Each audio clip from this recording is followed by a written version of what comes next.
Hello, Sega fans. It's the Sega guys, and if you love Sega, then you too can be a Sega guy.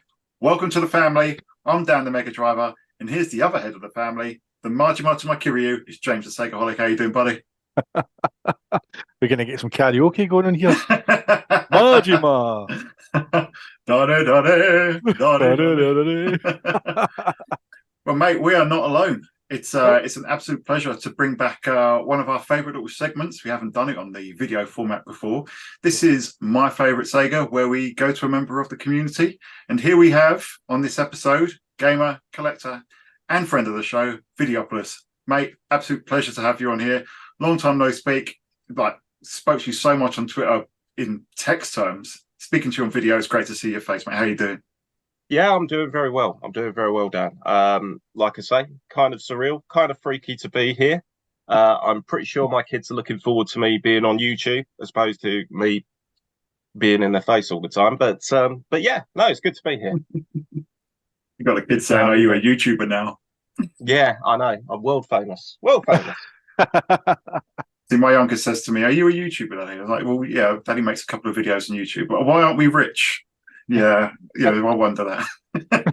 Monetization curve, man. It's not steep enough. Not steep enough by half. Not hit those milestones yet. Getting there, mate. Getting there. Clawing our way up the mountain. So, mate, tell us a little bit about yourself. You know, from a gamer perspective, like how did you get into gaming? What was your first system? Well, I mean, we're of a similar age, and we all come from the UK. So effectively, I think all of us grew up on the kind of 8-bit micros.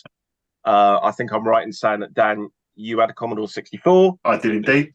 James, I think you were a Specky boy. Am I right in saying that? Yeah, Yep. exactly. And yeah, I went a different direction, and not my choice personally, but I think it worked out quite well. So we had a BBC Model B micro in the house, which was my brother's, and that was the first place that I played games. And I want to say that the first Sega game, or it was certainly published by Sega, was the version of Spy Hunter on a BBC Micro, which is like a very special game. Especially that version, it holds a lot of fond memories for me, and obviously other classics like Eddie Kidd's Stump Challenge, that sort of thing. Obviously, I was very young. I was around about the 6, 7 year old mark. And after the Beeb, after a few years, my brother bought himself a Commodore 64. So I had that level of experience as well towards the tail end of the 80s, and had some real fun there. There's a lot of standout games on the C64. Really big fan of stuff like Nebulous, the version of Nemesis as well, Gradius on that platform's really, really good. And obviously Outrun as well, which we'll probably come back to, I'd imagine. That's a very special game on the Commodore 64 for a lot of different reasons. But after the kind of 8-bit micros phased out, I mean, obviously, Dan, I think you went straight from your brother's Master System to a Mega Drive. That's right. Is that Yeah. correct?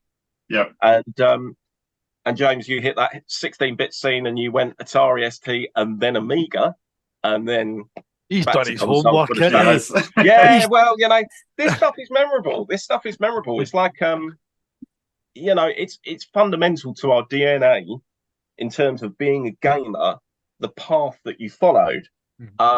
Which is why I'm so sorry to disappoint you, James. I'm going to have to mention the N word, Nintendo. I was a Nintendo kid. And yeah, so I went from a C64 to a NES, which is, in this country, quite unusual. The NES Mhm. was not the kind of dominating format by any stretch of the imagination. In fact, I think it's probably fair to say that the Game Boy was a lot more popular, which followed on, a Yep. year and a half after I was first exposed to the NES. And the story was that my cousin, he got an NES. He got the Mutant Machine, which was the Teenage Mutant Ninja Turtles package. And I played that game. I liked that game. But the game that really turned me on to the NES and really really made me want to get an NES was Super Mario Brothers 2. And the reason for that was the dynamics of it. You could go forwards, you could go backwards, you could go up, you could go down, you could explore, you could go in, you could go out. You know, there wasn't really anything of that level of complexity on the 8-bit micros, I feel. You know, maybe some of the later stuff, Adventures in Monsterland, but by that stage, I kind of moved away from that. I was lucky enough to be given an S. I got a deluxe pack, I got Super Mario Brothers, I got Duck Hunt, and I just stuck with it for, 2-3 years. Moved on from that to a SNES. I do sound like an insufferable Nintendo fanboy. We are getting to a point, boys. I assure you. But yeah, I was that atypical Nintendo fan and just followed them wherever they went, for good or real.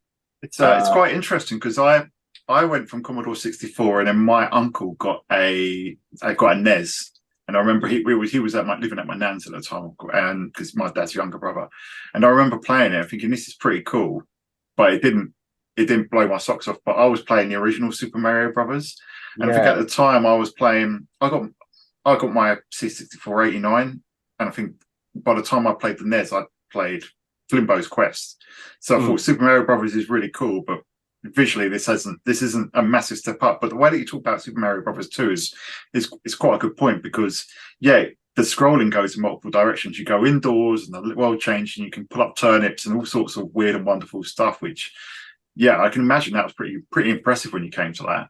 Well, yeah, it's that third gen of NES games, I suppose, because it's not the original Super Mario Brothers, which is like a black label game, one of those launch games for the system back in '83 in Japan, or the system when it finally launched in America, or even when it launched over here in like '87, '88. It is after Metroid. It's after they've worked out how to make the games more complex, but also make the games more complex, more pretty, sound better. And 2 was actually a really big thing. I remember the advert quite well as well at the time, which is everybody standing on the United States of America wearing coloured baseball caps, sweatshirts, and you zoomed out and it's the face of Mario. That got quite a bit of airtime in the UK. So again, I think that was a big push for them alongside the Mutant Machine. Anyway, I digress. Got SNES, loved it, kept with it right up until the final days, which is why I've ended up with a reasonable amount of latter day, unusual, rare-ish SNES games. Got a Virtual Boy. Yeah. It's how did that one get out the gate, really? But there we go.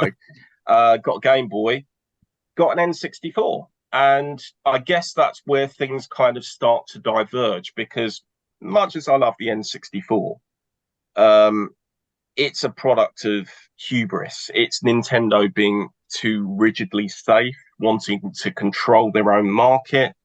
It's a cartridge machine, which is just like, why would you do this? I mean, CD has been around since the Mega CD, PC Engine CD. It's a known technology. You could go and do this. Although I think the reasoning behind it might have been the aborted PlayStation and them potentially ceding publishing rights to Sony. I think that may have terrified them a little.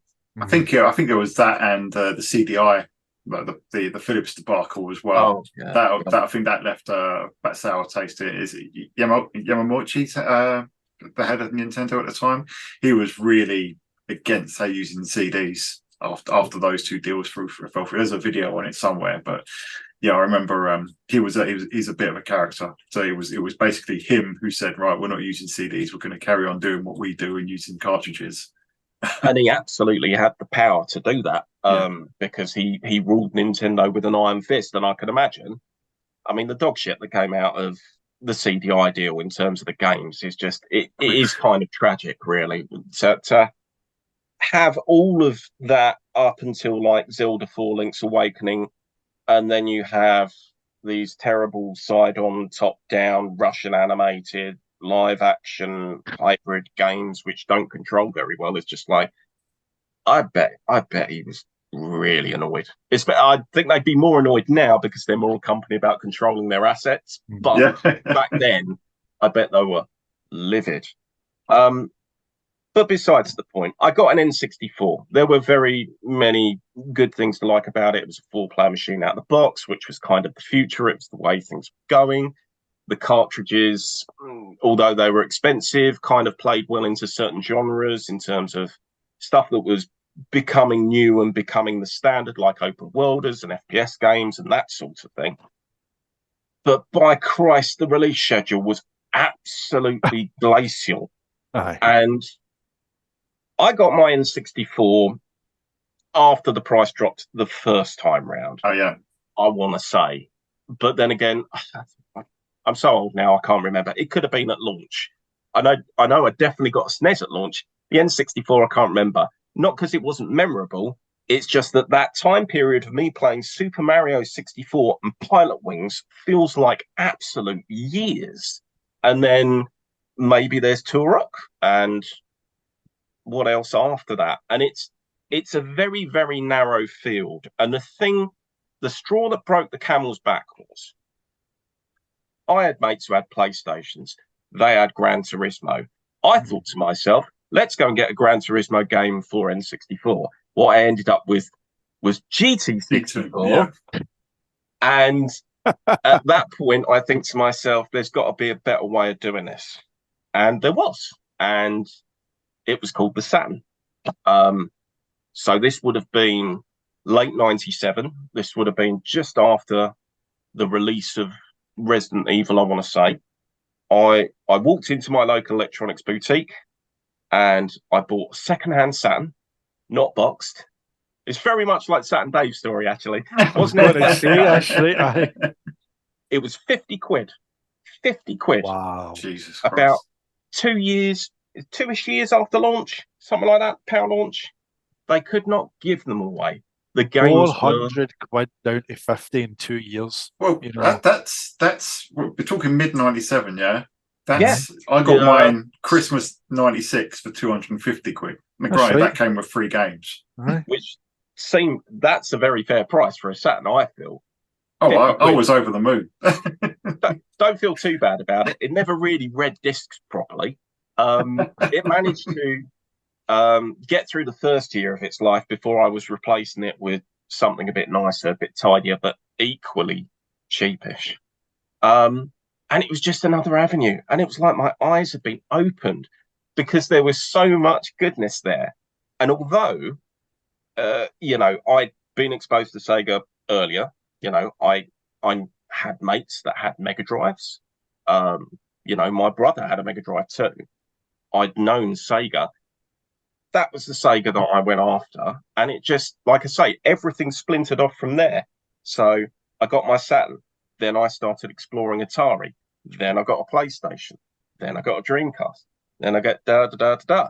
It all fractures out from the Saturn. And it's just because I managed to open my eyes long enough to realize that there was more to life than Nintendo. Yep.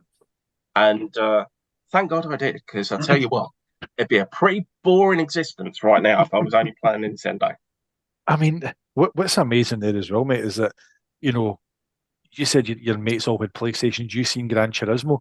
So I was expecting you to say that's where you went next. You went after that kind of PlayStation. So, I mean, what was it that made you kind of look at the Saturn and not the PlayStation, even though your mates had shown you Gran Turismo?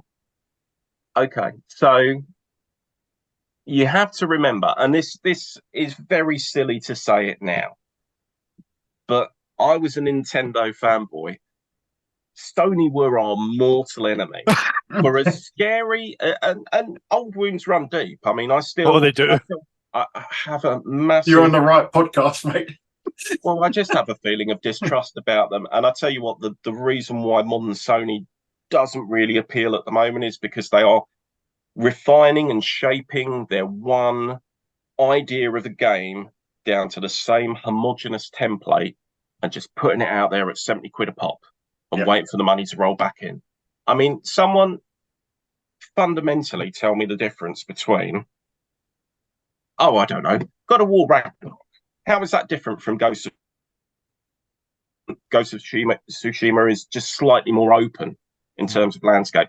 They're still third person. They're still open worlders to a certain degree. There's a bit more level design with Ragnarok, and it's a bit more focused. But it's a third person action adventure with cinematic elements.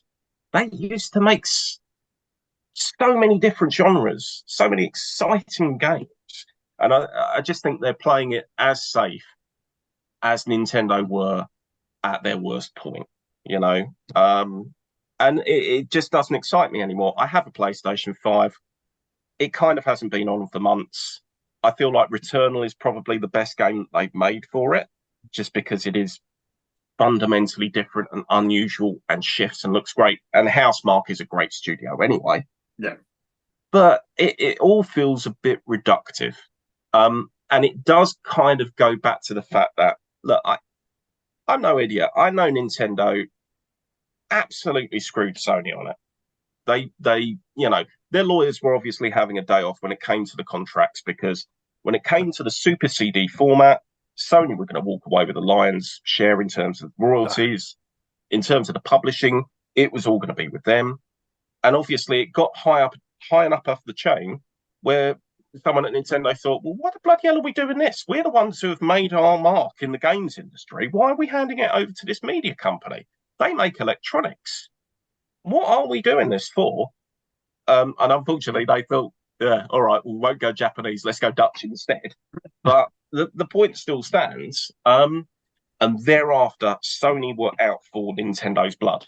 I mean, Sony were scary for Sega fans, but I don't know whether you thought that Sony was that much of a threat to begin with prior to 299, and even then it was a case of, well, Sega knows what they're doing. That's the feeling that I get. This is really, really interesting, actually, because we're getting the perspective of someone who also having that Nintendo upbringing. So you're kind of seeing the pre-PlayStation dealings. So you've got that kind of basis to work on, where us being totally siloed on Sega at the time, we're like, as you said, the 299, we're seeing them coming in. You're seeing footage of the games on Games Master, Dominic Diamond, kind of Lord and Ridge Racer and things like that. But we're still listening to like Violet Berlin and Andy Gray going, Sony, the tech company, their first chance in the video games industry. Will they succeed? So I think what you said there was actually quite interesting. The fact that you're looking at Sony from probably a vantage point of before even we did. They were. It felt like they were something to be concerned about, because they were big. They were big across the 90s, not necessarily in games, but they were still publishing on the SNES to limited effect and other formats as well. But it did feel like Nintendo had poked the brown bear, and Sony was going to come after them. Come hell or high water, Sony were going to beat Nintendo. And as I say, for a Nintendo fan, that was kind of terrifying. A section of our childhood was possibly going to be crushed under the boot of some, mass conglomerate. Yeah. Fortunately, we know better now. And Nintendo seems to be doing A-OK. And now the tables have turned. It's not quite so fun anymore for perhaps certain aspects of the community, shall we say. I suppose what Sony did was change what Nintendo was, where Nintendo was, the SNES and then the N64 and even the GameCube to an extent were cutting edge, until Sony just demonstrated that they couldn't compete in that market. And now we're left with this more gimmicky version of Nintendo, which will introduce a bit of hardware that has a gimmick. Oh, look, it has a screen or a motion controller, or it's a hybrid console, and then it will churn out the same, obviously high quality games. I mean, Mario Odyssey, Breath of the Wild, Tears of the Kingdom, the games on there are spectacular. Metroid Dread, outstanding game. But it all feels quite safe from a software perspective. They do feel as if they've kind of painted themselves into a corner. And let's be honest, the SNES was cutting edge, man, and the GameCube was heavy hitting. I mean, for a little purple box that had some serious hardware in it, and was almost the precursor to what the 360 had going on effectively, which is, IBM PowerPC, 3 cores. I think it has 3 cores. or could have two in the GameCube. Either way, it was, again, forging that path of technology meets game. This is art. Yeah. Although Nintendo's got some smart engineers still, they're not in about the bleeding edge at all, which I think, again, is something that's, you're right, it's been lost. And they're never going to get it back. But the Switch is a nice concession, shall we say. Yeah. A consolation prize, because, like I say, Nintendo is safe, I feel, at least for the time being. And yeah, like I say, I was an ex-Nintendo fanboy. I've now kind of pursued every hardware format that I possibly can within reason. I'm not about to go out and get a Neo Geo. My Mega CD is in the shop, but I generally try and cover all angles. And I think my problem is that my eyes are bigger than my stomach, but I still love it all, and I will endeavour to play it as much as I can. And since the pandemic, it's now all out around me, usable. You know, a lot of this stuff was in the attic. I work in the AV industry. As a result, I took that expertise and I turned it into a system so I can put my consoles everywhere. They go through like an OSSC, and I can put them on my CRT. I can put them on my telly in my lounge. I just love it all. I just love video games because it's history in the making. It's happening in front of us right now. I was born right at the very start of it, 1978, when Ingersoll was releasing the Atari VCS into this country, and I'm going to be playing till the day I die, or until my wife tells me to get off the bloody telly. So, yeah. I could totally relate, mate. I mean, yeah, obviously Sega is a high, and you know we've talked a bit about Nintendo, and we've gone a bit all over the place. But as I say, PC Engine is something that I love. I think we all started out with systems that weren't Sega. You know, we all started out with those 8-bit micros, and it's you know, all games, love them all. But going back to Sega, then, so you got a Saturn for racing games. What was the first racing game you got? Oh, well, okay. So Sega Rally was the first racing game that I got, but the racing game that I bought my Saturn for was Outrun. Specifically. Yeah. Is that via the Power Sega Ages collection, or did you import the Japanese version? So it's right here. So no, it's the Power one, unfortunately. So only 30 frames a second. But Arcade Perfect, though. Arcade Perfect, which is again, I'll probably circle back to this when we do, without wanting to give the game away, my favourite console. But one of the primary reasons why I got a Saturn, you know, there are three games that kind of caused me to get a Saturn above anything else. And I think it's a timeless console. I think, you know, you were hitting that nail on the head with Saturn Dave and Pat, is that there's so many layers to it, and we're only discovering now the real power behind it. It was very ahead of the curve. It was, you know, multi-processor in an industry which was just trying to get its head around 3D in the first place. All of the leading systems were single processor. The you know, the consoles that tried to be multi-processor either half-assed it, like the Jag, or, you know, were sitting in the arcade. So it wasn't a common thing. People didn't have, in terms of developers, did not have common experience of it. And now it's the industry standard. We've got consoles with like 8 cores, you know, and their system on chips, and they include the GPU as well. So in a lot of ways, it was very forward thinking.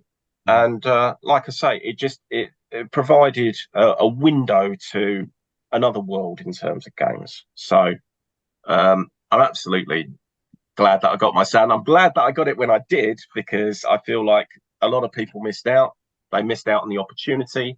And although I wasn't there in the early days, I feel like I caught enough of the flavour of it, that tail end, that, one of the better phrase, almost a peak in terms of the PAL market, because you have the games coming out which didn't receive mass attention but got critical attention, like Panzer Dragoon Saga, Burning Rangers, you know, our favourite port, Resident Evil, which I still think looks great, plays great, is perhaps the definitive, maybe in a lot of ways. I'd agree with that. Certainly a lot better than the director's cut, that's for sure. Hasn't got the crappy music. So when did you start going backwards then? So you talked about getting a Dreamcast, but when did you start? So now you've got the Mega Drive, Mega CD, Master System. Were they recent, or did you start going back soon after you got the Saturn? So I want to say the history is, got my Saturn. This is late '97, and then I'm poking around in places like cash converters and that sort of thing, and I would have got my Atari VCS, my light sixer, as it were, around about the same sort of time for 20 quid, with boxed games, paddles, joysticks, pretty much everything. Again, they could not give them away. And I did go off on a little bit of a kind of Atari tangent, as it were. There's that word again, tangent. And I think it was because the Saturn was a modern system. It wasn't necessarily a retro system. So all the time I'm looking back at Atari, I'm also looking forward with the N64 and the Saturn. And I got a VCS. I got an Atari 800 XL, which is the 8-bit micro. Those are really good machines. I got an ST, Jim Bob, and had many good hours on Power Drift on that. The version of Outrun, not so good, but there we go. Oh. Yeah. It's not. I say I got Outrun in that bloody big, I've mentioned it all year Power before pack. that. The power pack, aye, and it was like all the discs just had really bland white labels with the name printed in the same font. It was like Predator was in there, Afterburner, Hang On, Outrun. It was just, I think Bomb Jack was in there as well. I actually liked Bomb Jack. I had a lot of fun with Bomb Jack. I liked that wee game, but aye, it wasn't a great version of Outrun at all. Outrun is all about frame rate and that speed, that sensation of speed, and that did not have it. That was like 5 or 6 frames a second. And when I mean, you don't expect for a 16-bit format the loading screen to look better than the actual game, and in that instance, it absolutely was. And it's a shame because I think the ST was really quite a good format. I mean, yeah, probably jumped the gun a bit, and the Amiga was a much more powerful machine, but in terms of an accessible desktop, you know, really quite some smart ideas going on there. After the ST, I want to say I got a 7800, and then I was receiving all manner of bullshit through from eBay. I think I got a non-working Commodore +4 at some stage. I got a Mega Drive. I did get a Mega Drive. I got PAL Mark 1 unit, white reset button. Not the one I've got now, but probably the one that's up there somewhere. And continued to rob my little brother of his games. I got an Intellivision, which never really worked, and I couldn't work out why it was broken. Tried to fix that. And again, like I say, it just kind of spiraled out.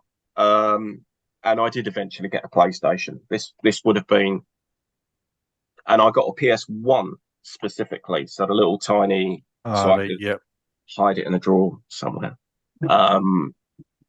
And I got that just probably prior to me getting a Dreamcast, or just the year before. Yeah. So, and again, the Dreamcast, I was a latecomer on that one, I think. And it was more a case of economics than anything else. You know, I just did not have the spare cash to be dropping, certainly at that point, serious dough on launch machines. You know, I was struggling to pay the rent, that sort of thing. But when I could, I did. And I made damn sure to get myself, you know, a reasonable selection of games. And the second-hand market back then was far richer than it is now. I mean, you know, and priced accordingly as well. I think the day that I got my Dreamcast out of Argos, and this would have been the Choo Choo Rocket pack-in for free, 150 quid. So this puts it in the summer of, I want to say 2001, but that doesn't seem right. But I went immediately to the independent shop near my work in Tunbridge Wells, got myself a second-hand copy of Crazy Taxi for like 20 quid, got myself a second-hand copy of Soul Calibur for 15 quid. I mean, it was just astonishing. Aye. And these were quick turnarounds as well. You know, it's like people weren't holding on to games for years and years and years and then selling them. It was like a couple of weeks later, I'm done with that. It's down the shop, and there I am, right at the shelves, waiting for them to fill them up, and just going, right, I'll have that, I'll have that, and I'll have that. It must be kind of quite strange for like people who don't remember or didn't have that experience of what it was. Because what you're saying there, like now you see the way prices have went with games, it's just mad. Nobody could have foreseen the way the retro markets went. But like obviously whenever I've spoke to Dan as well, like it was obviously sent me that Mega Drive up as a gift kind of a couple of years ago. But like I did pick one up again. I kind of did the same as you, like had my Saturn, so right, I'm going to go back the way. I'm going to pick up a cheap Mega Drive, and it was Game Zone and Partick. And like they were throwing them at you for pennies. Yeah. You know, it was like a Mega Drive was like 15, 20 quid. A copy of Sonic cartridge only 3-4 quid. It was buttons. You know, it's just daft. Well, I mean, but like you say, who was to say that things were ever going to go this way? Yeah. And that it was going to, you know, collecting as a whole was going to be seen as an independent hobby. Yeah. And a speculative hobby at that for certain people. There are two instances where I think, you know, which are atypical of that early 21st century pricing. I managed to get not one, but two absolutely immaculate limited edition Castlevania Symphony of the Nights out of Blockbuster, 20 quid each. And one of them sat on my shelf, and at the time, I literally sold it, same money, to a guy I knew off the Edge forum, because it was all a case of like, well, I played this game. I really like this game. Do you want this game? Have this game. It's not going to happen anymore with games like this. It might not even happen with games, because where is physical going? It's disappearing off the shelves. The supermarkets are getting out of it. And if they can't afford to do it, what makes you think that the specialists can afford to do it in any meaningful sense for new games? If you go into game these days, it's mostly Funko Pops and board games and T-shirts. Right. It's toy, isn't it? Really, let's be honest. It's not game. It's toy, and it's Lego. Symphony of the Night is a sore point for me, because I bought the Saturn version for 40 quid on, you know, with the Computer Exchange. I'm not going to call them sex. Computer Exchange in Rathbone Street in London, just got it in, so it was like near launch. Got that for 40 quid. Played it, traded it towards the Dreamcast for 20 quid, and I was just like, oh, I wish I hadn't sold that now. But then found the PlayStation version, special edition, in Computer Exchange in Watford for 14 quid. Can't say no. My mate was saying, why have you picked up a crappy old Castlevania game? I was like, this game is a classic. And I had that for about 5 to 6 years until I got my Xbox 360 and Symphony of the Night came onto Xbox. And I was pretty strapped for cash at the time. And I was like, well, I got Symphony of the Night on there. It was like 1,200. It was like the first 1,200 point game or something like that, wasn't it? It was like, but I was just like, well, I don't need the PlayStation version anymore. You know, if all these games, Street Fighter 2's now on Xbox Live, Castlevania's on Xbox Live, Sonic 2 and Sonic 1 are on Xbox Live. Do you know what? I'm not going to need any of these games anymore. So I'm just going to sell Symphony of the Night. And I was like, someone wants to pay 50 quid for it. Well, there you go. These prices are going to come tumbling down in a few years. Yeah. So you got a cool shot on that one, man. It's like as well, I mean, the fact that whenever I sold up all my kind of Japanese and PAL Saturn and Dreamcast stuff, and it's like Panzer Dragoon Saga, I got 180 quid for that on eBay, and that was back in like 2008. And I'm thinking, oh, I've done well here, man. 180 quid. I paid $37.99 for that. What did I do with that money? I bought a tailor-made burner 3-wood. You idiot. I don't need these old games. I've got a new golf club. You know what I mean? So it's like, but I mean, I remember, like, again, I picked up like the grey Japanese Saturn box, lovely gold box, the white Saturn, and not in the kind of, I call it the photocopy looking box. It's the kind of, it looks like a kind of weird, it's like, it's white, it's white with red, whereas there was another version that came out and it was a glossy white box with the red stripe down it. And it was that one I got. And again, I was getting these were coming via EMS shipping, right? Like you're talking about 50 quid, 50, 60 quid. They were dirt cheap. Like Yeah, X-Men versus Street Fighter with the cartridge, 25 quid shipped. It it's was sickening. like they were just throwing things at you. And then it's like no one could have foreseen it. No, it's, Madness. No, it's, no, it's and it's. I tell you what, I'm kind of glad that I've been privileged and been in a position, or I've just fought damn hard, where I've taken games back, but I haven't sold anything. It's either been up in the attic, or it's gone into storage, or something along those lines. And I tell you what it was. I sold the BBC Micro, my first computer, to my cousin to fund the purchase of the C64 from my older brother, because he was a chiseling bastard and still is. And it's something that I regret to this very day. I wish I'd held on to it. We had, not loads of games for it, but all of them I just have huge fond memories of, Castle Ravenskull in the big, Acorn Soft black box, Starship Command, probably one of my favorite shooters of all time. It's gone. It's all gone. And there was a point where I was going to sell my N64 to fund the purchase of my SNES, but I couldn't let it go. I just could not let it go. It was in the paper, being advertised. Someone was going to come and pick it up and buy it. And I said to Mum, can't do it. Can't let it go. And so I saved my arse off and worked and grafted and got the money that way. And it's just something that stuck with me. I've never sold anything. I don't think I would sell anything now. I think I'm in far too deep. I think the wife wishes I would sell something, and maybe something will give eventually. But at the moment, the ship is stable and nothing is going nowhere. It's stuff coming in, not going out, and it's not for the want of. I tell you what, I'd love an ODE. I'd love to get on board with Satiator. But I tell you what, I'm too busy spending my money on getting games. And I know that's not sensible, James. It is the most idiotic thing in the world. It is a fool's errand. But I cannot help myself. And I think it is the historian in me. It's wanting to hold that box. It's wanting to plug that cartridge in. And there is do you watch the Tetris at all? Have you seen that show? I've not seen, no. No, okay, you should. It's proper old man fodder, so you'll love it. But yeah, there is a line in the final episode where they basically explain that the reason why they do metal detecting and all of this stuff is because it's time travel. Well, that's what games collecting is. It's time travel.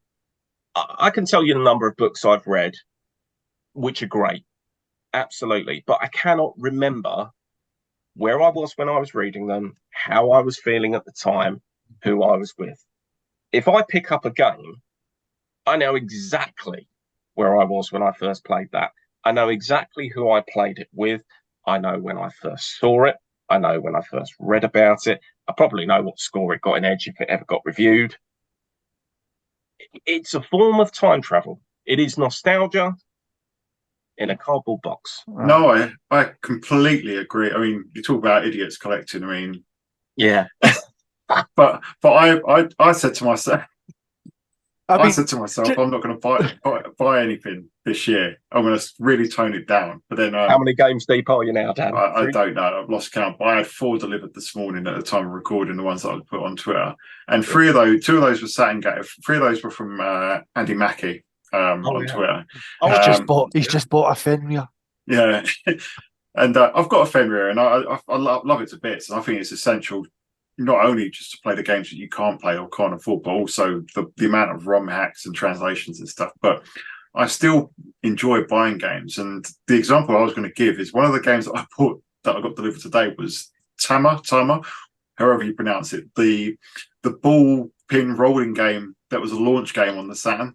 And for me, it's like I could play that on the Fenrir. But I thought, do you know what? It's nice to have that and Virtua Fighter because they are the launch games Yeah. even for the system. And it's very much, it's great being able to put them on the Fenrir, but I enjoy opening it up and plonking it in the tray, and you're taken back in time. See, That is yours now. I think I must be quite fortunate because, like, you're talking about, like, obviously you can look at a game or hold it and remember where you were and things like that. But it's likewise, I can still, like, I play Virtua Fighter. I've got Virtua Fighter on disc thanks to Retro Prime. He sent me that for helping him out with his Fenrir, and I've got those kind of wee games in my wee cabinet that kind of just sit there. I can't use them, but they're kind of, because they've got meaning to me. But it's like I could still, like, load Sega Touring Car from Fenrir, and I remember when I walked into CA Games with Sam, I remember it was Charlie's shop before he renovated it, before he expanded it. The CRT was up in the top right-hand corner above the cash desk. Charlie had a grey shirt and blue jeans on. I can remember the Ginger Ninja was working that day. We walked in and Sam picked up Sky Target, and I went, don't buy it because it's shite. It's like you can still remember all these kind of wee nuances as well. So, it's like... I don't disagree. I don't disagree at all. And I don't know. It's just me or my. The thing is, the memories will always be there, and the game is the most important thing. It's all in there, and the game is absolutely the most important thing of all. So, even though I have the box, without the game, it's meaningless. And if I can't play the game, it's meaningless. Which is why, like I say, a couple of years back, I made the change. I may have had all of these games dotted about the place, but I had no way of playing them in any easy fashion. And now that's kind of upended, and I can, and there's accessibility there. So, yeah. But you're right. I should be more open to. I should get that. I should absolutely sort it. It would certainly do my bank balance a lot of good. I think even for that, it's like what Dan said there about the fan translations. I think that probably is the main benefit for like a collector like yourself. It's because, like, the Stellar Assault and Bulk Slash fan mods, they didn't just do the stuff on screen. They hired a crew and a team to do an audio dub. So, like Luna 2 as well, I want to say. That's right. Luna 2 is done as well, yeah. And it's just, obviously, you've got Shining Force 3, Scenario 2 and 3, Police Knots, all these kind of things are just, there's so many of them. Grandier at the moment. Yep. Yeah, it's just, and I think that in itself, as much as it is great to maybe have the physical copies of those games, the Japanese versions, to actually be able to actually experience, I mean, Sega Gaga on Dreamcast, please, man. I'm trying to play it with Google Camera, and it's just not happening, man. It's brutal. I just want to play that game so badly, and I'm hoping somebody translates it.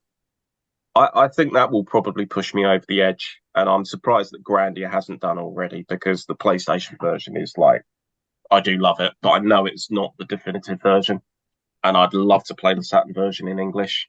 It'll happen. It'll happen when it happens, James. Maybe after my Outrun stand-up. We'll see. We'll see. But I think maybe we need to move on now to your favourite Sega. So, as always, we'll go through your favourite music, favourite game, and favourite console. So please tell us and our audience, what is your favourite piece of Sega music? So that is Yozo Koshiro's Fighting in the Street from Streets of Rage. Let's play that music right now.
was the absolutely fantastic Fighting in the Street from Streets of Rage 1, courtesy of Yuzo Zashiro.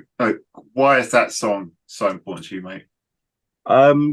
So again, we're of a similar age, so we won't remember it massively clearly, but we obviously lived through the second summer of love, the rave scene of the late 80s, early 90s, where dance culture was like everywhere.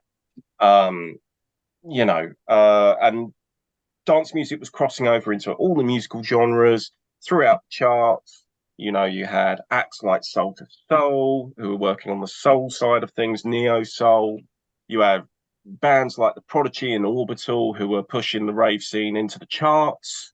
Industrial coming up through Nine Inch Nails, pop, Depeche Mode, effectively, Erasure, stuff like that. Dance was everywhere. Dance was even on, Saturday morning TV. I defy anybody to say that the theme tune to Get Fresh wasn't an absolute banger. And it was. It was. Mick Jones, by the way, of The Clash did that. So, yeah, there is a certain sound to that particular time and place. And that tune specifically, although the entire soundtrack is absolutely fantastic, harks back to that time.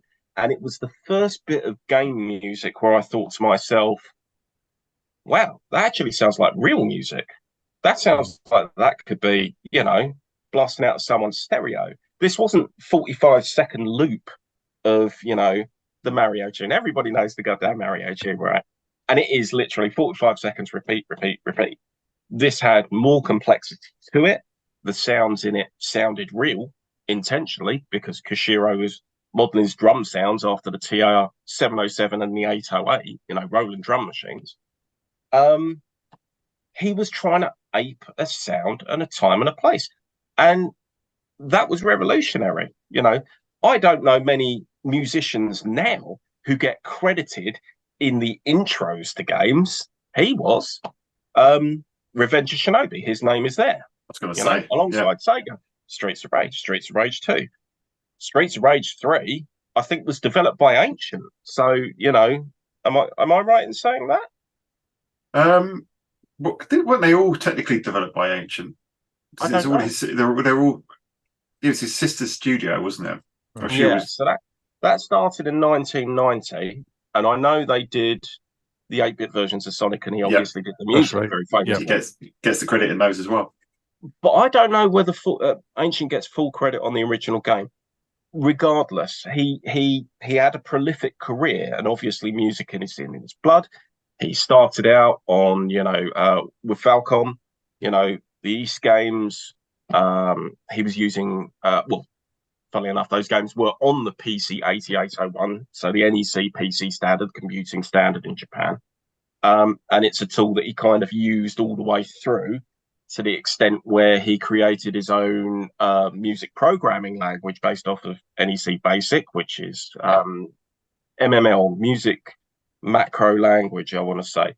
He was using that to sequence the music for Mega Drive games, all the way up until Streets of Rage 3, where he goes even further and he creates a tool which effectively artificially generates music, randomly, which is just crazy stuff.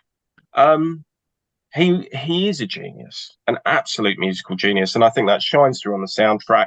And again, that tune specifically, it could have been Moon Beach. I mean, Moon Beach is very good, but Fighting in the Street it's that tune where you have the intro, which sounds like Enigma's Sadness, and then you have the character select screen, which is almost like a coda to that intro tune, that slow kind of sloping tune. And then Fighting in the Street hits, and it's just like dun dun dun dun, bass sounded through, and then you get that drum loop, and then it's up all the way, high energy, astonishing. Nothing else sounded like it then. Nothing else really sounds like it now. I mean, you don't have people creating something that is recognized 30 years later in terms of video game music like this. I mean, the album is on Apple Music. The album for Streets of Rage 2 is on Apple Music. The album for Streets of Rage 3 is on Apple Music. people respect what he did with these scores, and all he was using was the Yamaha sound chip in your Mega Drive, and I think he was using the CPU to basically keep the beat, wasn't he? He was using the wasn't he using the Master System CPU? Using the Xylo Z80, wasn't he?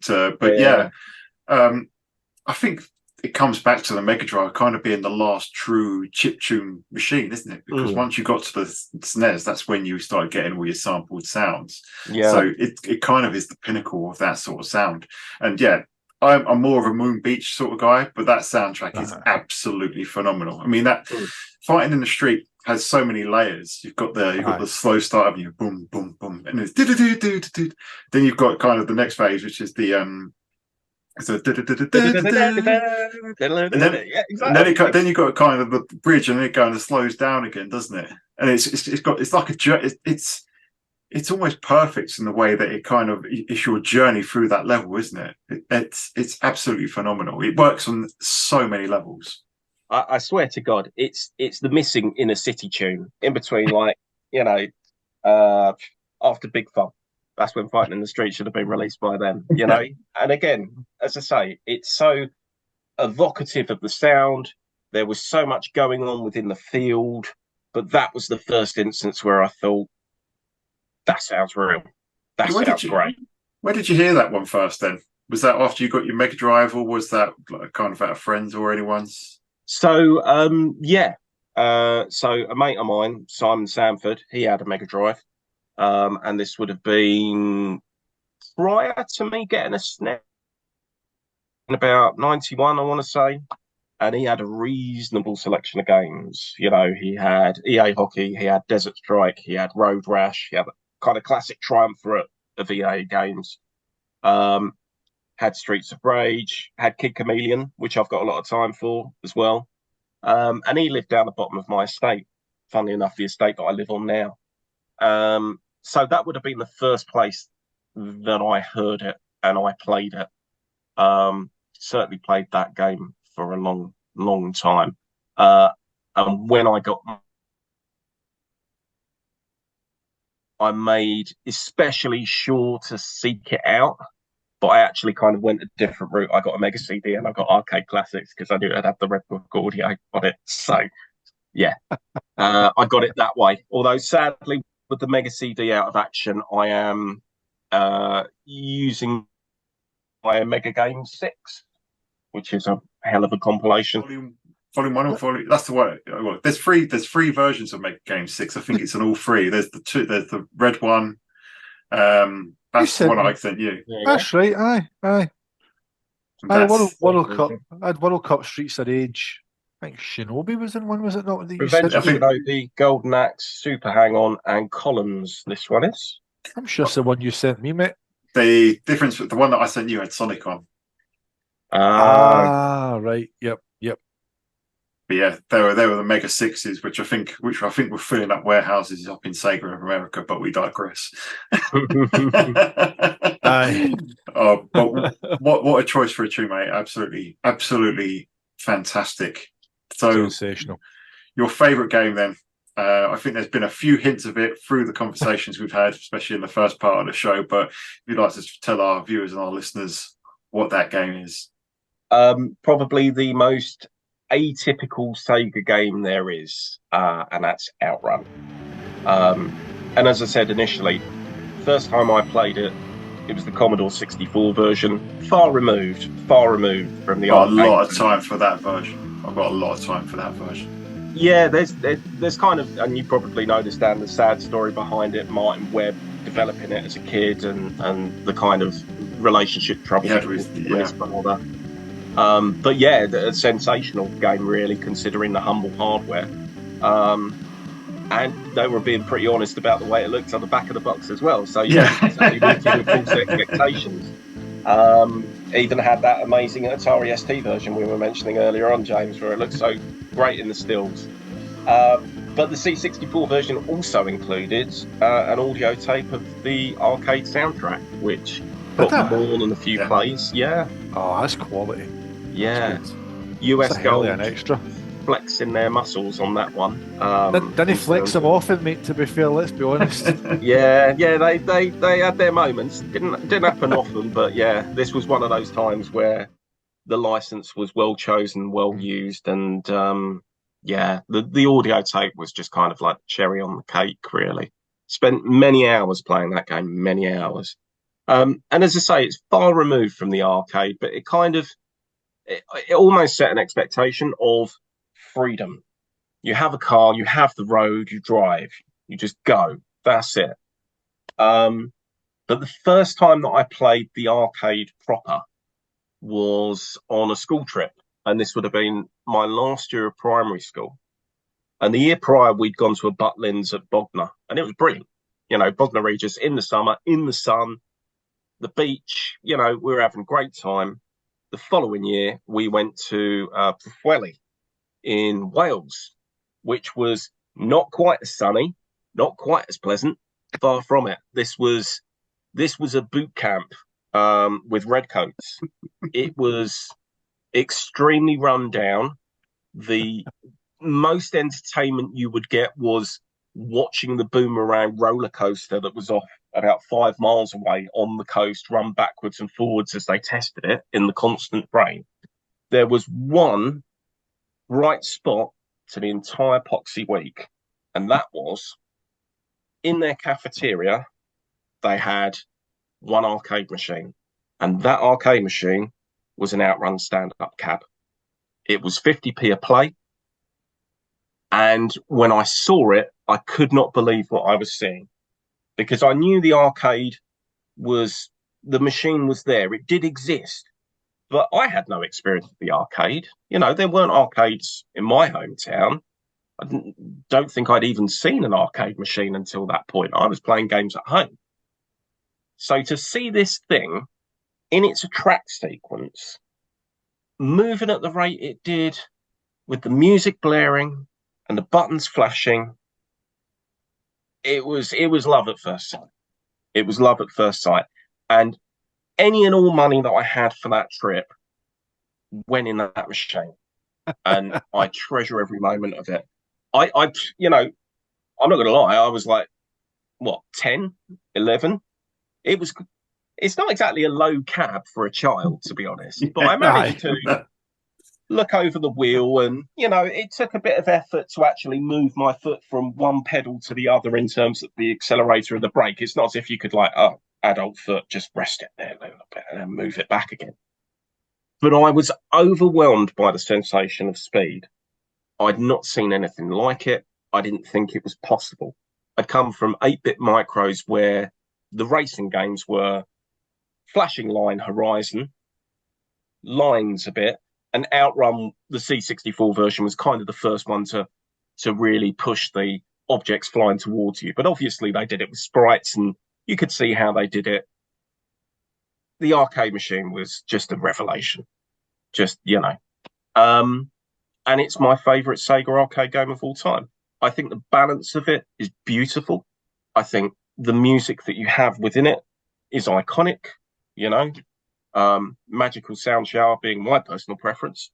I think it's beautifully designed in terms of the marquee art.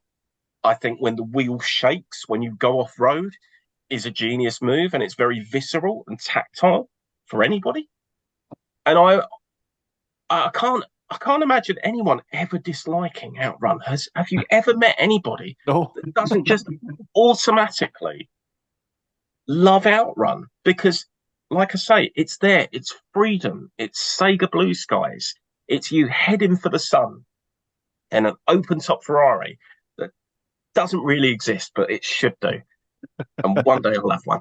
And I just, yeah, it staggers me now that, because Super Hang-On was a great game. Super Hang-On was a great game, but there is something magical about Outrun. Is it the theming? Is it the attitude? Is it the flavour? Is it driving through the waves erratically on the first stage if you go off the side of the road? Is it the colour? You know, it wasn't your average driving game. It never has been your average driving game. And that's why I think Sega took their time to make the sequel. You know, however many years, 20 years to make the sequel. 17 years. I mean, they had Turbo Outrun and Outrunners and Turbo Outrun was an upgrade kit, wasn't it? And Yeah. Obviously, Outrunners was, System 32. I felt like it got done dirty on the 8-bit systems, like Outrun Europa, which was developed by Probe. I'm not a fan of that one. Battle Outrun's interesting. I quite like that. It's not Outrun though. It's Chase HQ. Oh, yeah, but it's Sega doing their bit to. All right. Well, we can't get. Well, mind you, it does have Chase HQ on the Master System, doesn't it? Yeah. But obviously, Sega were in the habit of doing their own version of these game concepts on the 8-bit format, and Battle Outrun's all right. Yeah. And I'll tell you what, as well, the Master System version of Outrun is super impressive for the hardware, and it still freaks me out now. It does feel like it's switching display modes depending on which section of road you're on. If you're going around a corner, the car moves in a different fashion than if you're going under an archway, which always weirded me out. So, I just, I think it is universally appealing. And I think if you do it right, it's universally portable. And each and every version has its own unique spin and unique flavor and adds to the character. But like I say, the arcade version is the definitive. It's one of the reasons why I got Saturn as well. Finding out that there was a version that I could play that was about as close as you could get without shipping in a stand-up into your living room was revelatory. And it's just a great game. It's just a great game. Turbo Outrun, I think, kind of misses the point because it gets rid of the routes, doesn't it? Yeah. It's checkpoint, but there's no splitting of the routes. And again, that's very kind of integral to the Outrun spirit, I feel. Like having that freedom to go left or right, having the freedom to chase a time on a particular route. Just again, like I say, a stroke of genius, the whole thing. But, Yu Suzuki, man, what can you say? What I liked as well is the fact that at the very start of this, you said, when at the kind of end of primary school, you went on a kind of holiday or a trip, and there was an arcade. Dan, you must be the same, maybe you are, but like I can remember primary 7, like going to like Millport, and like there was arcades there. Like, I remember we went on the school trip to France. Like, that's when I told you I first played Final Fight. They had Final Fight Ghouls and Ghosts in 1942 in the foyer of the hotel we stayed in. On the ferry over from Dover to Cali, they had the Turtles arcade, and they had the Simpsons arcade as well. So it's like school trips and those early kind of exposures to arcades. Is that a British thing? Is that just you go on a school trip and there's an arcade machine or two there? It just seems to be. That's why I was smiling whenever you said it was a school trip that you played it on, because it just kind of triggered that same kind of memory for me as well. I guess again we're all of the same age where they were putting arcade machines in public places. First played Street Fighter 2 in a swimming pool. I played in a Burger King or a Wimpy in a train station. We were talking about Chase HQ. There was one at the local leisure centre. That was the first place I played Chase HQ, but that was many years later. Do you know the weirdest place I ever seen Street Fighter 2 in the arcades? Oh. Deep Sea World in Oban, I think it is. Is that what Deep Sea World is? Again, I went. It was me and a kind of a family day out. I must have been about 11 or 12 or something. And on the way out at the kind of cash desk area, but I clocked, and it was Street Fighter 2. Was it Turbo or Champion Edition? Because I remember Guile was wearing blue, and that kind of, I was like, why is Guile wearing blue? But it was just surreal to think, why Street Fighter 2 at a marine kind of biology place? It's like, I mean, they sold spinners, weren't they? I guess. Yeah, they sold 6. I feel like I'm trying to research something for Street Fighter 2 at the moment, but they sold 50,000 cabinets. The thing was grossing over $500 million in every 6 months. So people wanted to get them in. But I'm on a bit of an Outrun buzz at the moment. Obviously, at the time of recording, we've got an Outrun video going to play on Monday, and I've fallen in love with it all over again. The whole series, just going back to Outrun 2, and guys, I've got clips of the older games in there. I was playing all of them, and that's why I'm on eBay trying to buy Outrun for the Game Gear. But I love what you say about every version is different. I've got it on the Switch, which is a great little version. I love the Saturn version that I've got. I've got the same version as you, but I do want to get the Japanese version now, because one of the tunes that I use in the upcoming video that's upcoming, will be out by the time this airs, but it's playing on Monday, is a part of an arranged version of Last Wave. Exclusive to the Sega Saturn. It goes on for like 5 minutes. It's absolutely beautiful. It's so just chilled out. Brilliant. It's just Outrun. Outrun just is. It's more than a game. It's a feeling, isn't it? It's almost psycho. It's a vibe. It's almost like Sega personified. You know. Yeah. I always say Sega is blue skies, and it's living the dream, isn't it? You know, the Ferrari and the girlfriend with you. going on across Europe, depending on what version you play with. It's across Europe or across America. That was the original inspiration, wasn't it? He basically said to Sega, right, I want to make this game, so he buggered off to Europe with a rental sports car. Don't know what it was, but just drove the roads, wasn't it? I think he wanted to do America first, but I can't remember. I knew why it was, but I can't remember now. But there was a reason why he couldn't do America, so he did Europe, and then that's why the first version was Europe, and then you've got the international version, which has got the American themes tracks. I want to say that someone stepped in and they said, well, the environments are not different enough across America. You wouldn't get enough of a flavour for each. Yeah, that sounds familiar. Whereas with Europe, it was a little bit different. Wow. It to even think about it now. And just coming back, it is a crying shame that we never received Outrunners on Saturn, I feel. Yeah. That game could have been done some justice at least. The Mega Drive version is obviously not very good. It's a completely different game almost. It is.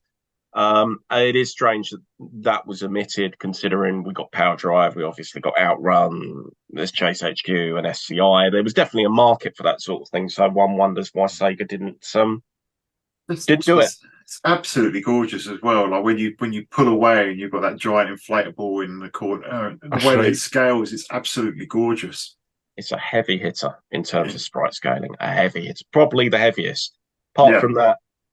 Was it a Capcom developed F1 game or something like that? Yeah, that was System 32 as well, and that's a stunning looking game. The name escapes me at the moment, but I know exactly the one you mean. Yeah. So brilliant. Outrun then. So all that's left is to talk about your favourite Sega console, which, if you'd let us know. Oh God, right. This is the hardest one. And it's simply because eyes bigger than my stomach, and it's tough to make a decision. Every Sega console that I have is special in its own way. The Master System is incredible. It's an NES beta. It was built to be an NES beta. It technically amazes me, even though I've only had it like 6 months. The Mega Drive is the other half of the SNES for me. I know that's probably blasphemous in terms of Sega fans, but I feel like there's a beautiful symbiosis between the two platforms, and I don't think you can fully experience the 16-bit era if you don't play both. Sorry, James. I'm going to get you to play Super Metroid one of these days. Yeah, and I'm going to have to 100% agree with you. I absolutely love the SNES. It's in your top 5 consoles of all time, mate. It is. You know what I mean? It's number 5, just behind the Dreamcast. Sometimes, depending on how I'm feeling, it's number 4, just ahead of the Dreamcast. It's absolutely incredible. But yeah, the two of them, and there's I think when I wrote a piece about the SNES for my blog, when the blog was still going, and I generally feel the same way. The two are so different. You have to have both to experience that 16-bit era. Both of them are incredible. where the one library falls short, and let's be honest, the Mega Drive library is far more diverse than the Yeah, SNES library. Anybody 100%. who says otherwise is just talking crap. But where the library potentially falls short on one side, the other side picks it up. I do feel like Nintendo are more comfortable with long form games, and obviously Sega are the master of the short form game. So again, there's a nice balance there, and it's just fun. It's just fun to see the two kind of go toe to toe with each other. You know, we Keep talk about gaming. the various versions of Street Fighter, the SNES version versus the Mega Drive version, and then you have Turbo on the SNES, and then Super on both, and it builds up and it builds up, and yeah, just great games, great times. The Dreamcast obviously had a lot to prove in a short space of time, and it's a great console. It's got a lot going on. There's a lot of amazing first-party content, but again, it does feel like Sega are trying to distance themselves during this era from their own brand.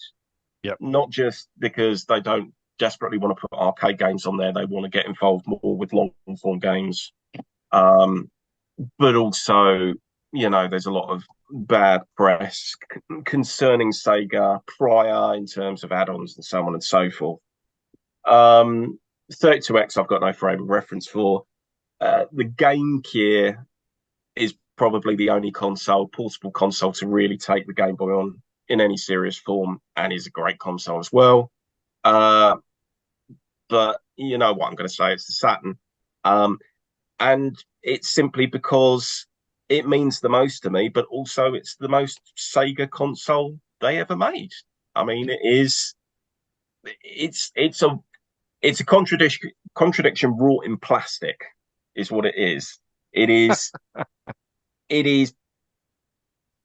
by one half aiming to be a 2D machine, but is also a 3D machine. It's a machine that theoretically couldn't really do 3D, but we know that's bullshit. You come to the tail end of its life, and it's running rings around the PlayStation. I would still say that Burning Rangers is probably more visually impressive than any 3D platform that PlayStation had going on. That's my personal opinion. I think the game looks fantastic. Panzer Dragoon Saga. I don't know the entirety of the PlayStation library, but I'm still struggling to think of a fully 3D RPG on the other guy's console. Yeah, fully voiced, fully 3D, almost open world. Some sections. Mm-hmm. Yeah, just super ambitious. The most ambitious game they ever made, and then the print run in like thousands. That doesn't make sense, but it's Sega. You know, it's the most hardcore console they ever made, but it's also a forward-thinking multimedia machine. You could get it to play VCDs. It could, you know, play games online if you had Netlink. It could become a sat-nav if you wanted it to. They made a plug-in LCD for this thing. And they licensed it out to other hardware manufacturers as well. They took what 3DO was doing and made it successful. Hitachi, JVC, Samsung, you know, I could go on. It's even the little things like it's simultaneously Sega's best game box and also their worst game box. So the plastic boxes, great. The US boxes, shit.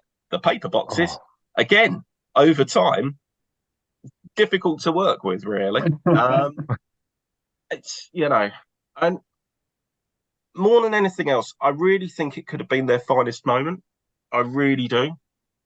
If they just stopped for a second and actually coordinated, you know, we're obviously seeing a lot of the fallout between Sega of America and Sega of Japan through the recent file leak. Yeah. You know, I don't think we're under any illusions that there wasn't a power struggle between the two. And I think both are at fault. Yeah. I think SOA had tied their colours so close to the Genesis mast that they really couldn't see what was happening in the future. Yeah. And this is why we get the 32X. So this is my tangent, by the way, James. This is my tangent. Let's go. The SVP should have been the 32X. Do you know why? Go on. Okay, so the SVP is obviously, there is a reason why the cartridge is shaped this way, and I had a little look at this. So obviously it's a cartridge sat within another cartridge because of Yep. the molding, but actually it was supposed to be a plug-in device that you would then put games into. That's why there's a 32X game out there with the trace roots of SVP. It was marketed in the US as a Zaxxon game, and Dan, you're into the 32X, so you'll probably know what game I'm talking about. But it has more of a look of an SVP game than a 32X game because it's all flat shaded polys. This could have been your low cost Mega Drive upgrade before Saturn came along. And the reason why they didn't make this multi-game and multi-cart, even though it was originally designed to be, is because of cost, which makes no sense. Then you get all the stuff around Saturn and Jupiter, which I think is the cartridge-based one, of the lesser cousin of Saturn. Yep. And obviously the discussions and the meetings between SOJ and SOA about what they do with the Mega Drive. And it's, God, what was his name? Is it Larry Miller, is it? The guy who's Joe Miller. Joe Miller. Joe Miller, that's the one. So he's VP of R&D, and he turns around and he says, no, Mars needs to be more powerful. Mars needs to be all things to all men. We need to make the Mega Drive more powerful. Because the original intention was they were just going to do a bit of a soft relaunch with a bit more color, and you know, it was going to be able to do more, but it wasn't going to be like a halfway house between the Mega Drive and the Saturn. It was never meant to be that. Sega of America, it feels like, pushed their hand with Sega of Japan, and 32X should not have happened. No. It is my contention that basically if they wanted to do an upgrade, they should have done a cheap upgrade, which was that. They never should have put 32X on the table. And that's what really kind of scuppered things and stunk things and didn't really give Saturn a chance to breathe in the West. But if you wipe all that away, Saturn could have been amazing. You have no 32X. You have no bad history with add-ons. People have forgotten about the Mega CD anyway. You go in at 350 rather than 400. That completely kills the 299 argument dead because that's 299 without a game. So 350, your choice of game. Delay the launch. Keep Sega Saturn Day. Do it in September when your games are ready, when there's a bit more maturity behind the system, when you can bring more stuff over from Japan in terms of games.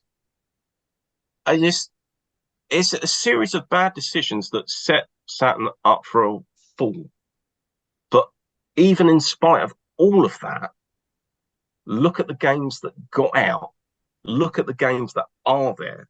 Look at the popularity in Japan and now contemporarily, and even back then. I mean, there was a reason why I chose Saturn, and it's not because it wasn't a PlayStation. I chose a Saturn because of the games. It was just a happy coincidence that I wasn't handing my money to Sony. I mean, that's the thing as well. The narrative always was, especially back then in like kind of high school and that, is that the Saturn's a bad machine. The Saturn's an underpowered machine. And what you said there is spot on. It was like Sega didn't set it up for success. They literally put it out there fighting for survival without any help at all. That's what you said there. They set it up for failure. I mean, the SVP, now you've worded it like that, could have technically been to the Mega Drive what the 4 meg RAM card was to the Saturn. Absolutely. And not too much sacrificed, not too much harm done to themselves, not had, I mean, how much did the 32X cost to produce? Near enough $200, we would have thought. What were they selling it for? $250? It was $150 they were selling it for. But yeah, I mean, if you're creating SVPs, whether it's a plug and play cart, like, what would be the difference? 50, 60 quid that would have retailed for? Yeah. Or whether you just do every game is 70 quid or $100, which is what Virtual Racing that was. Which, do you know, I don't think that was that unpalatable, given that Street Fighter games were going for 60 quid at the time. Most Super Nintendo games were £60. Street Fighter 2 on the Mega Drive was £60. Certainly latter day games were, and well, unless you were getting really simple stuff. And it's just, again, it's the counter to the Super FX. Why does it need to be any more than that? Yeah, you know, it makes no sense. I tell you the other thing that's really strange about the Saturn as well, and it's the way it renders polygons. So quadrants, quadrilaterals, I should say. So it renders in quads. This isn't an anomaly. This isn't the only system that does that. NVIDIA's first graphics cards, first two graphics cards, the second of which Sega actually part funded, uses quads.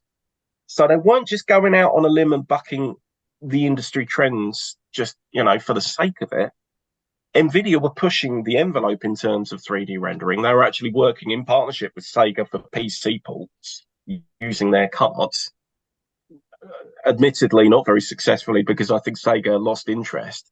But quads were, going to be a much more efficient way of rendering stuff than triangles. You were using half the amount, and also the way NVIDIA were doing it, and how they were certainly going to implement it in the MV2, which would potentially become the Dreamcast, was that it wasn't just the 4 points of the quad you were defining, but also 5 more points. So you could actually do curves and cones and stuff like that. There's a whole sea of information behind the Saturn, which, as I say, you keep digging, you keep delving, there's more of it there. And it's a fascinating platform. It's a fascinating platform in historical context alone. It's a great games machine. Yeah. What more can you say? The most Sega console of all time. Yeah, I'd agree with that. Definitely, I think it definitely is. It's what Sega were, brash, audacious, inventive. The library is full of that, but Burning Rangers, just bringing that up just now, I'd agree. I think it could have done with a bit more polish. I think it was rushed to come out in the West before the plug was pulled. But if that comes out, that came out the same year as Metal Gear Solid. I think with a bit more polish, that looks better than Metal. Much more visually impressive, because there's a lot of verticality to Burning Rangers stages. Lots of color, lots of lighting effects, and they go left, back, forward, but they go up and down to huge degrees, much more than what else you'd seen on the market at the time. So yeah, it was incredibly visually impressive. But more than that, I mean, MGS is fixed camera as well. Its camera plays well to the PlayStation's limitations, whereas Burning Rangers is a dynamic camera. You can see everything around you, swing the camera around. So even like Panzer Dragoon Saga as well. I mean, I still remember like the first time you fly through one of the early kind of canyons, and the camera goes to above the dragon just to let you actually see the kind of water in the valley below, and you get the transparencies and the ripples in the water. It's just I was like, wow, and it's like, and it wasn't open world, but you could choose whenever you're going through those caverns. I'll go down that mine shaft. I'll go through that one. I'll open, there's the kind of wee kind of stone triangles that you burst open to get your bonus items and things like that. You had choice of where obviously that was the whole thing coming off of the on-rail shooter, but even the lighting effects, like if you go to a town at a certain time of day, like I just loved the kind of in the nighttime effects, like you were visiting towns, it felt like it was nighttime. You had the moonlight shining down the lights from the houses, some of the other wee huts, they had the lights on outside. They would light up beautifully. And then if you maybe were finding it a bit difficult to find your way around, go back, put the reticle on the gate to leave. It will say, wait till morning. It's fine, we'll just fast forward time. And then it would be like early in the morning and the sun was coming up and it was a whole different look. I just think that it was just so much going on with Panzer Dragoon Saga. And obviously one was spoken about as well, a later title, Last Bronx. I mean, that destroys, even Tekken 3 as amazing as that was on PlayStation 1, can't hold a candle to Last Bronx. 60 FPS, high resolution modes. Just I stunning, must stunning game. confess, I've not played Last Bronx. Oh, mate, after this, get it played, honestly. I have been Oh. eyeing it amongst other things, but no. Fighters Megamix was always my first kind of exposure to Saturn fighting games, and I do like that because it's just weird. It's just there's so much going on with that, but like everything else in Saturn world, it's everything all at once. It's Smash Brothers before Smash. Mm. You know, you had obviously you had your X-Men versus Street Fighter and your King of Fighters, but they were very much quite serious games. Whereas Fighters Megamix was let's throw the kitchen sink at it. Why not have the Daytona car fighting? Why not have characters from Sonic Fighters in there? And that's just why, yeah, I agree. That's why it is the quintessential Sega console. Brilliant. Fantastic stuff, mate. Could not agree more. And after a plethora of my favourite Segas where Dreamcast and Shenmue has been mentioned, it's fantastic to come back with the series and we kick it off with some Saturn love. So, you know. I think we've had 3 or 4 Dreamcasts, haven't we? We've had one Master System, and now finally we've got a Saturn as well. There we go. I'm sure someone will come through with the Mega Drive at some point. There's a lot to love about that console as well. Yeah. But like I say, the Saturn got me through a hard time as well. You know, it is it's there's a lot of good memories associated for me personally with that. And it's going nowhere, that's for sure. It's sticking with me. It will only get better. It will only get more upgraded, I think. I think it needs a bit of a tune-up. It's the one console I'll never be without. But I think we can end it there. It's been an absolute blast having you on. I've absolutely loved it. So can you let our viewers, our listeners know where they can find you? Yeah, sure. So I'm on Twitter primarily. I'm not a content creator. I just chat shit about games. So that's where I am at the moment until Elon's grand affair closes itself up. So that's at Videopolis. That's VIDEOPOLIS. Yeah. Cool. Thanks so much for coming on, mate. That's been an absolute pleasure. So, listeners, hope you've enjoyed this episode of the Sega Guys. You know where to catch you. You can find me at Super_D. You can find James at the Segaholic. You can find the account at Sega Guys on Twitter or X, if you want to call it that now. But until next time. What's with the Aaron Greenberg impression? Come on. No Xbox. This is the Sega Guys. We will see you on the Sega side. You go. Get ready.